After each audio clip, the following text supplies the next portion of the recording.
सुंदरा मनामध्ये भरली ही मालिका सध्या प्रेक्षकांचं मन जिंकते। या मालिकेत दौलत ही भूमिका नकारात्मक असली तरीही प्रेक्षकांच्या पसंतीस उतरते। या मालिकेत ही भूमिका ऋषिकेश शेलार साकारताना पाहायला मिळतो। ऋषिकेश हा सोशल मीडियावर देखील सक्रिय असतो, तर ऋषिकेश आणि त्याची पत्नी स्नेहा यांनी नुकतीच चाहत्यांना आनंदाची बातमी दिली आहे।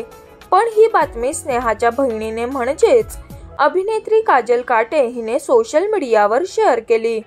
काजलने स्नेहासोबतचा एक फोटो शेअर केलाय। यात बहिणींचं प्रेम पाहायला मिळतंय। खूप प्रेम, waiting for the new member of our family असं कॅप्शन तिने या फोटोला दिलं। तर त्यांच्या घरात आता नवीन पाहुणा येणार आहे, तर दौलत बाबा आणि काजल मावशी होणार। तर तिच्या या पोस्टवर अनेक चाहत्यांनी शुभेच्छांचा वर्षाव केला। तर तुम्हाला त्यांची ही गुड न्यूज आवडली का? हे आम्हाला कमेंट करून नक्की सांगा।